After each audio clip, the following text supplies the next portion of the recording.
on a long road seemed to go on on a long road home seemed to go on and on. The road continued to outstretch in front of the vehicle endlessly.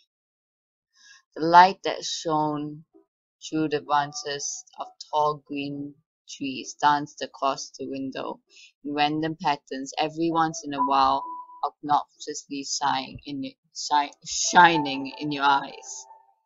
The surrounding was full of deep green trees, forming a forest around the road. The only sound was the sound of the car's engine as it traveled down the path. It was peaceful and let off a serene feeling. Although the ride seemed like the nice one, it lacked every form of nice for both passengers. The middle-aged woman behind the steering wheel had neat short brown hair that fit her complexion quite well. She wore a green V-neck t-shirt and a pair of blue jeans. Diamond stud earrings decorated each of her ears, which partially showed from behind her haircut. She had deep green eyes, which brought out by her shirt, and the lighting seemed to make them more noticeable. There wasn't much significance to her appearance. She looked like any average mom that you see on TV shows and such. But one thing for sure, her, her differ from those average mothers, and that was the dark bags under her eyes. Her facial expression was gloomy and sad, although she generally looked like one who smiled a lot. She would sniffle every once in a while and occasionally glance back in the rear view mirror and look back at her son in the back seat who was hunched partially, his arms held tight around his chest and his head pressed against the cold window. The boy lacked any normal appearance. Anyone could plainly see that something was wrong with him. His messy brown hair went in every which way, and his pale, almost gray skin was brought by luminescent lighting. His eyes were dark, unlike his mother's. He wore a white t-shirt and scrub pants that had been provided to him by the hospital. The clothes he had worn before were so shredded and blood-stained that they weren't wearable anymore. The right side of his face bared a few cuts, with his split eyebrow. His right arm was bandaged up all the way up to his shoulder, which had been shredded from his right side and hit the shattered glass. His injuries appeared to be painful. When he couldn't feel a thing, he never could feel a thing. That was just one of the glories about being him. One of the many challenges he had to face growing up was growing up with a rare disease that caused him to completely numb towards pain. Never before he felt himself get hurt. He could have lost an arm and felt nothing. That and another major disorder he faced was the one that deemed him many insulting nicknames in the short time he attended grade school. He was moved to homeschooling was his Tourette's syndrome, which caused him to tick and twitch in ways he couldn't control. He would crack his neck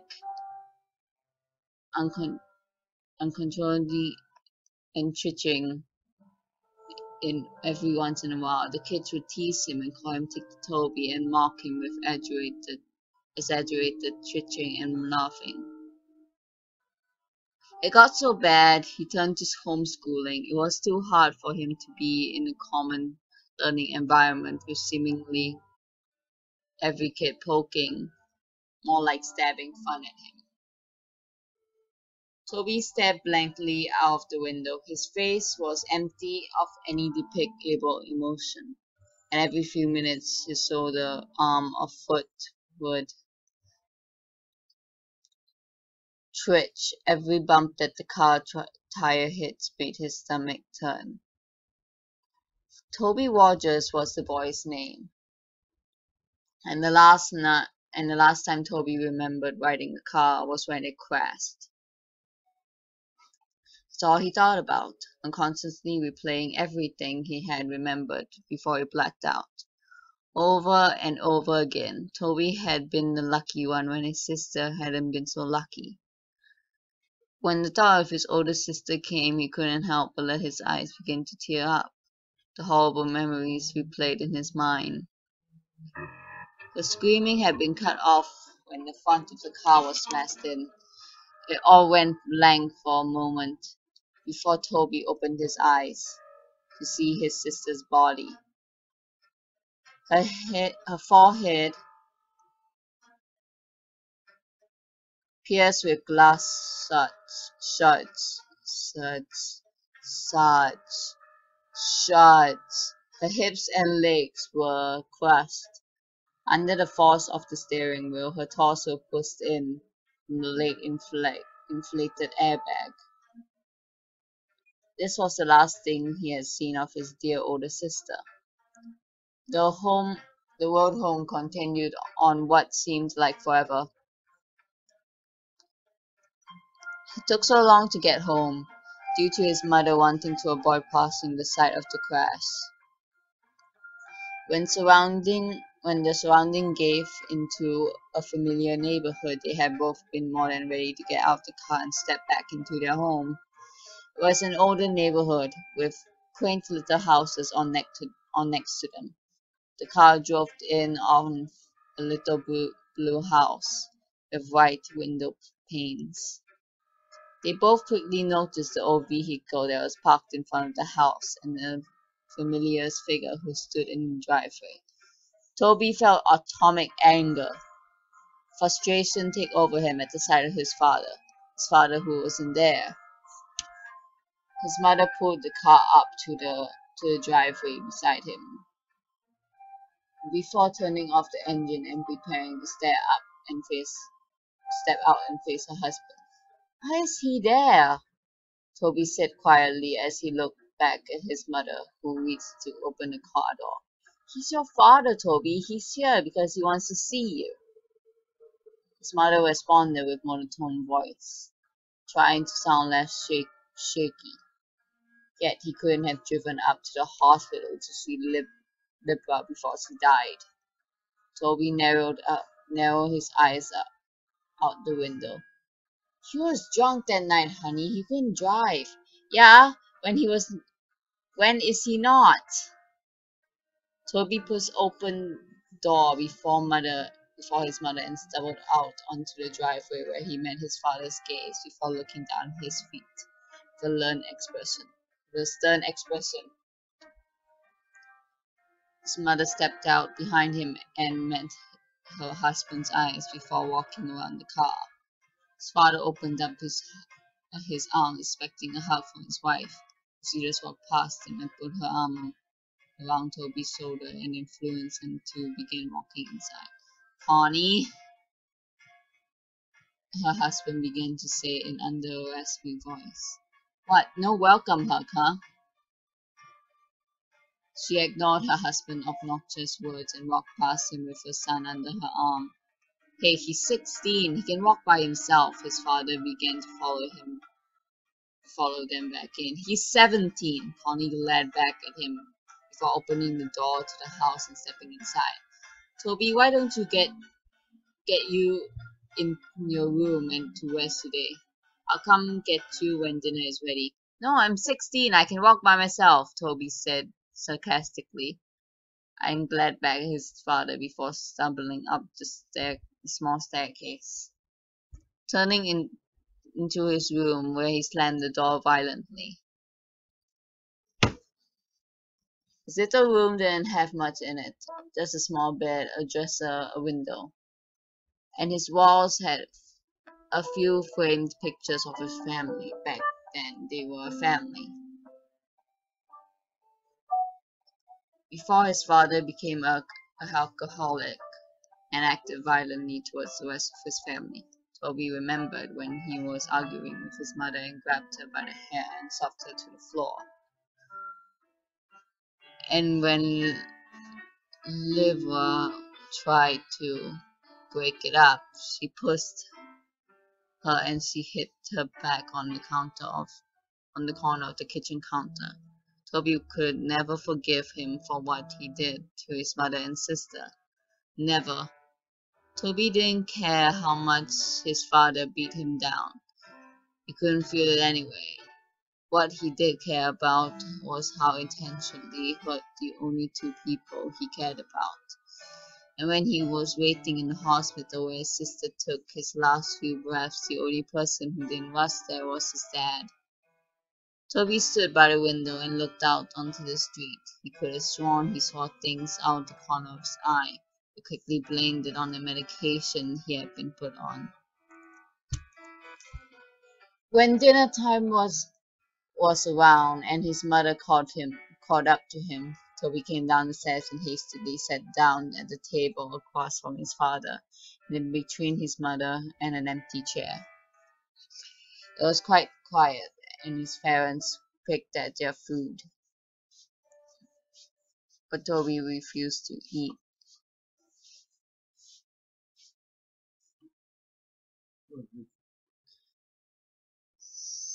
Reading. Yes.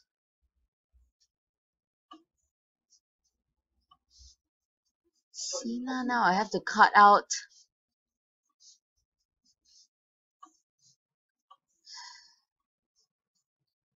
But Toby refused to eat.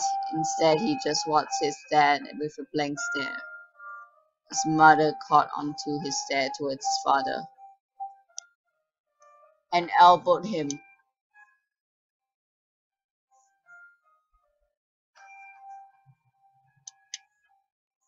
Slightly, Toby looked over at her slightly and looked down at his uneaten food, in which he didn't touch. Toby laid in bed. He pulled his covers over his head and stared at the window. He was tired, but there was no way he could fall asleep. He couldn't. There was too much to think about.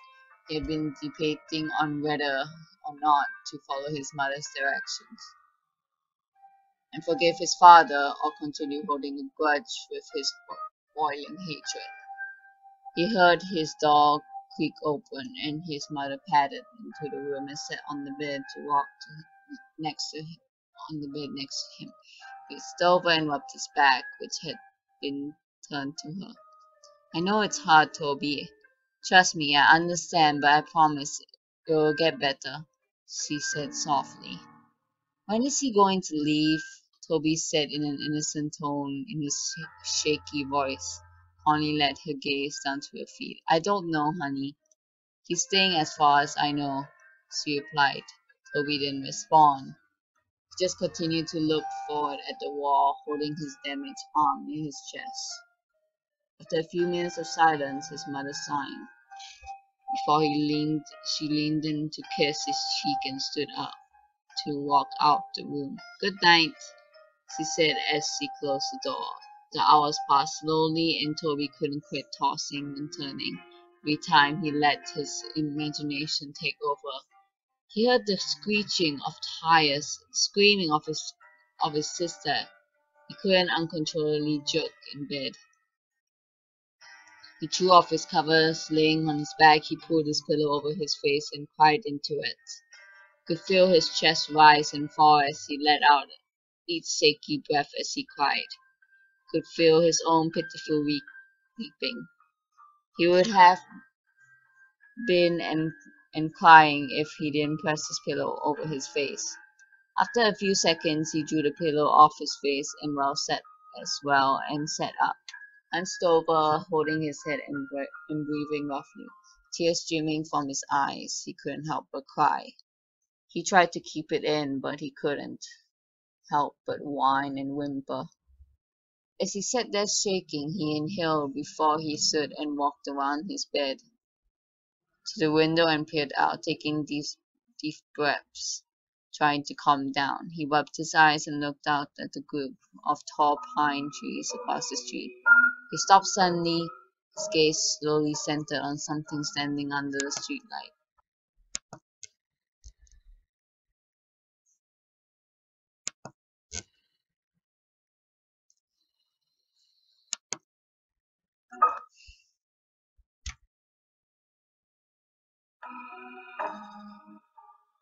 Under the street light, he started to hear her ringing up in his ears, and he couldn't look away. A figure stood beside the street light, about 2 feet shorter than it. Long arms draped at the sides, as it stared at him with non-existing eyes. The figure had no features whatsoever, no eyes, no mouth, no nose, and it held Toby's hypnotized stares, seemingly peered into his very being. The ringing of his ears grew louder and louder each sound he started he stared, before suddenly it all went black. Next morning Toby woke in his bed. He felt different. He wasn't tired at all, and then he consciously woke up. It felt like he had been lying there awake for hours. He had no thoughts flowing through his mind. He sat up slowly and stumbled over to the wall, but then he stood up. He automatically felt dizzy. He stumbled to the doorway and walked down the stairs. His parents were sitting at the table. His father turned with the small TV that sat on the countertop, and his mother reading the newspaper. She quickly looked over it when she felt Toby's presence looming behind her. "Well, good morning, sleepyhead. You've been sleeping forever," she greeted him with a hesitating smile. Toby slowly looked over the clock and noticed it was 12:30 p.m.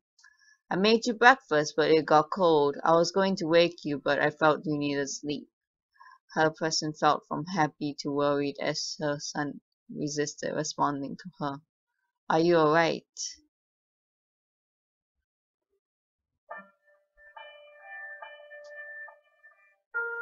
Toby stumbled over by his father.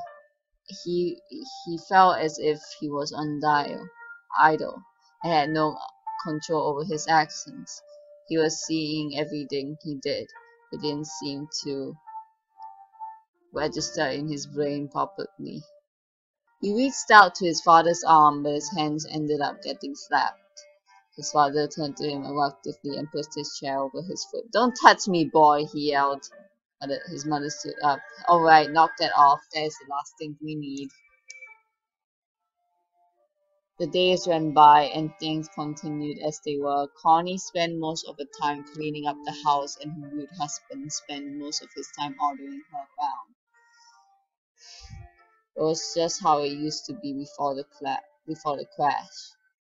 Toby never left his room. He would sit by his bed and tremble. His mind would wander, but his thoughts changed so fast to be remembered. He would pace around his small room like a caged animal. Stare out the window. The unhealthy cycle continued. Before he could think twice, he would begin to chew on his hands, tearing the flesh from his fingers. He would gnaw his hands until they bled. When his mother walked in on him while he was doing so, she reacted horribly. She rushed downstairs and grabbed the first aid, wrapping his hands in it. She demanded he wouldn't leave her side from then. He isolated so much that he grew to hate being around others. His memory grew glitchy. He started missing memory of minutes, hours, days, and so on. He would begin talking nonsense about things, completely unrelated conversations he would have. He'd go off about seeing things, sharks in his sink as he washed the dishes, hearing crickets in his pillow, and seeing ghosts outside his bedroom window. All the nonsense ended him in the counselor's office. His mother grew to anxious about his mental health. She decided it would be good for him to talk to a professional about what he was feeling. Connie walked Toby into the building, holding his hand and guiding him.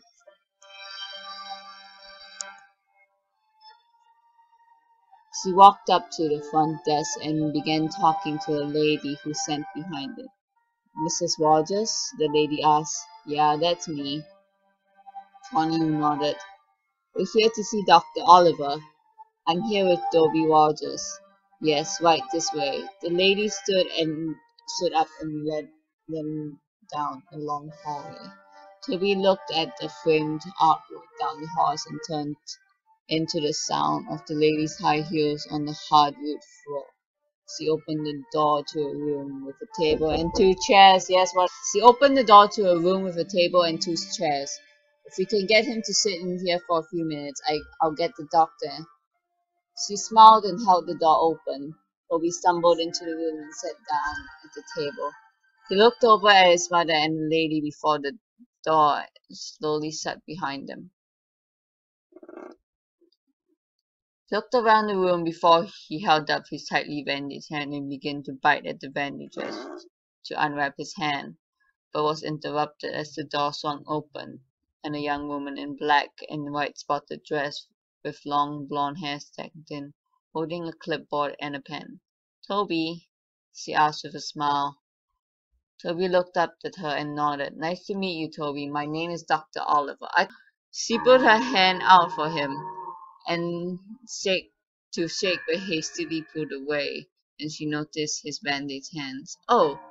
She smiled nervously before clearing her throat and sitting in the chair across from the table from him. "So I'm going to ask you a few questions. Try to answer them as honestly as possible, okay?" She placed a clipboard on the table. Toby nodded slowly and held his restrained hands in his lap. "How old are you, Toby?" "17." He responded quietly. He wrote that down on the paper that was clipped to the clipboard. "What is your full name?" "Toby Erin Rogers." "What is your birthday?" "April 28th." "Who is your immediate family?" Toby paused for a minute before answering her question. "My mom, my dad, and," he stopped, my sister."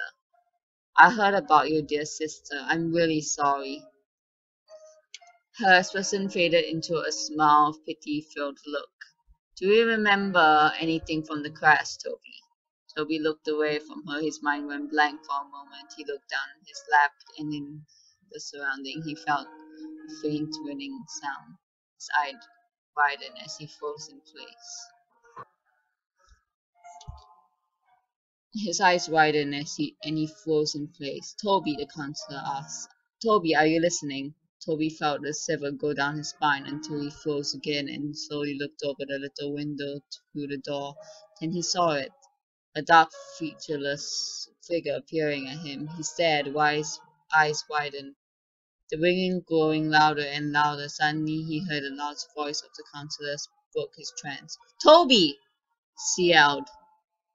Toby jumped and fell sideways off his chair and back up into the corner.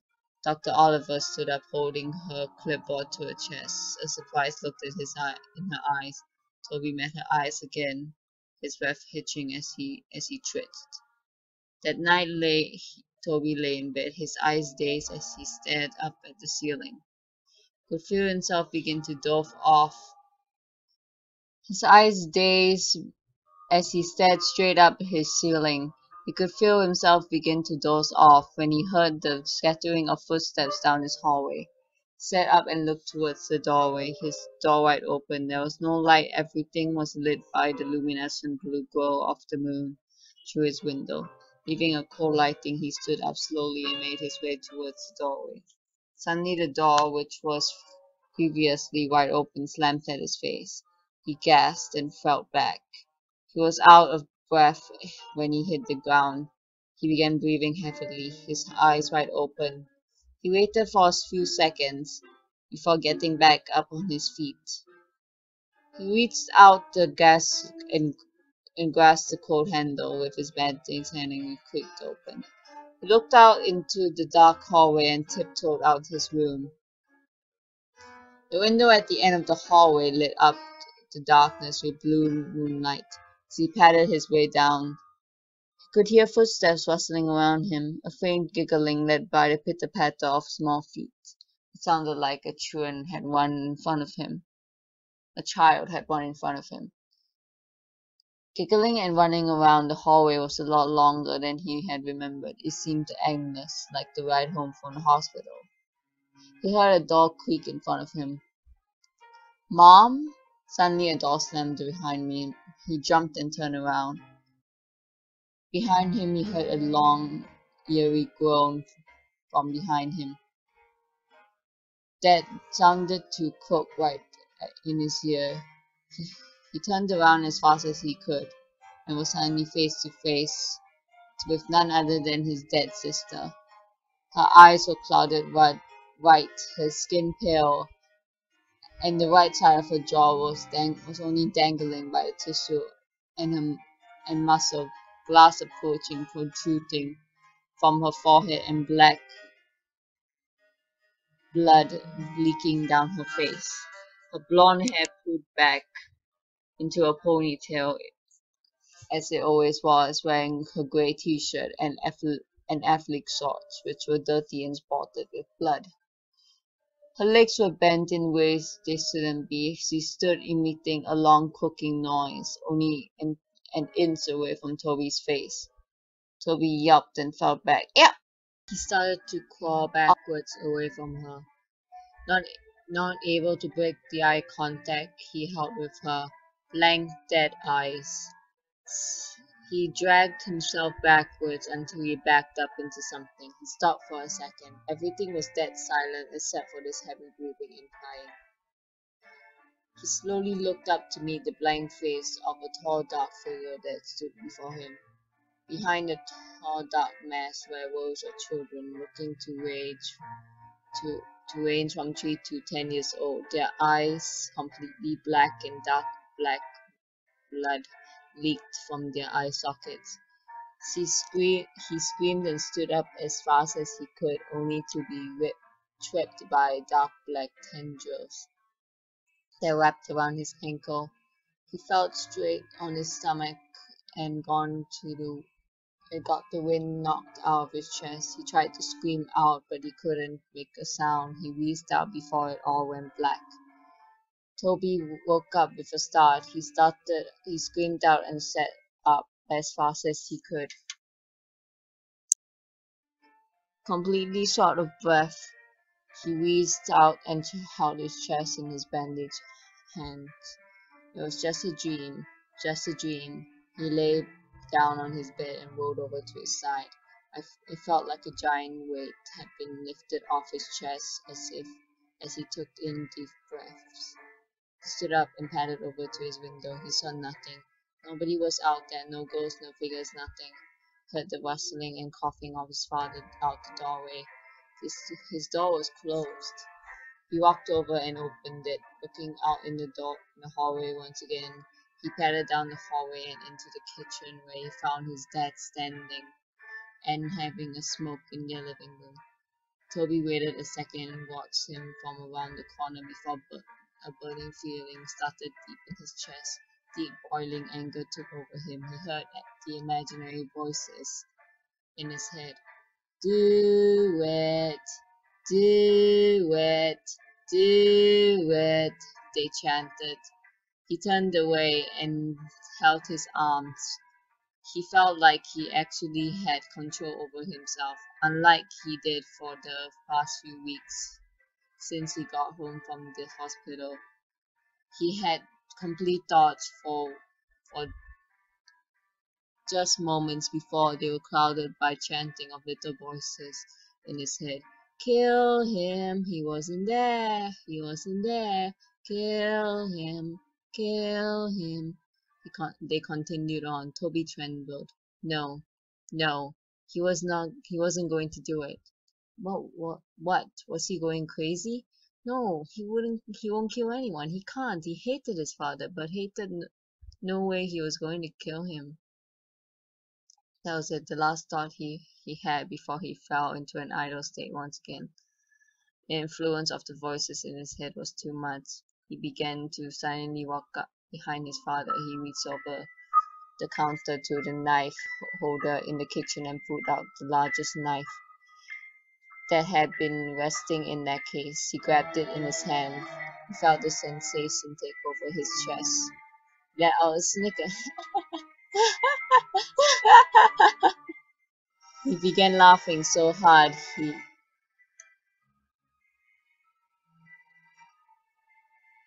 He had to gasp for breath. His father turned around abruptly before he felt a brute force shove him to the floor. He grunted as the hair was knocked out of him. What? He looked up at the boy and stood over him, grasping the kitchen knife in his hand. Toby, what are you doing? He went to sit up and put his arms out in front of him in self-defense, but before he knew it, Toby was on top of him.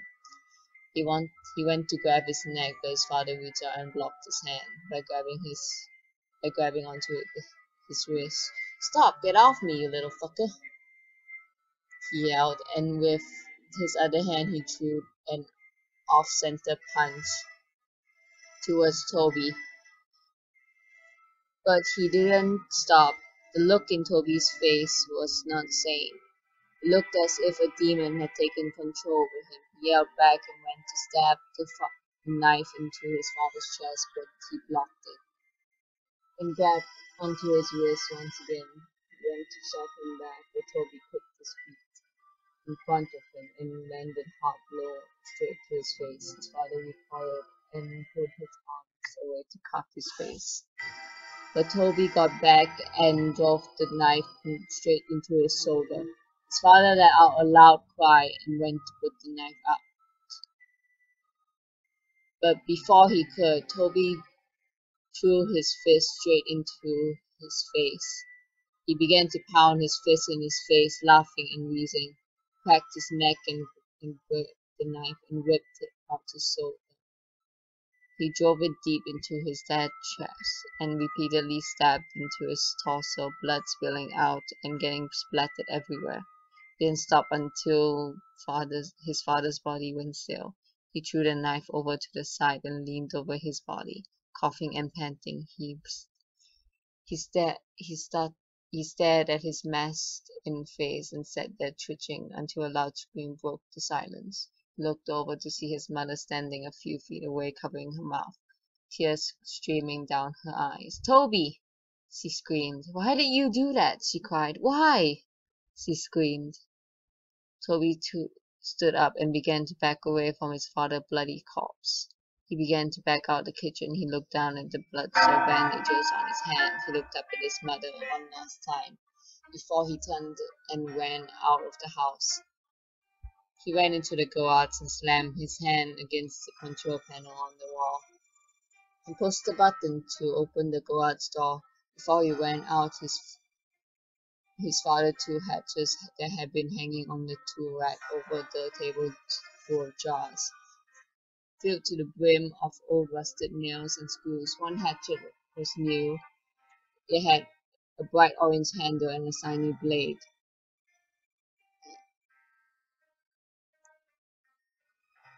The other was old with a wooden handle and an old dull blade. He grabbed both and looked down at the table, and his eyes met a box of matches under the table.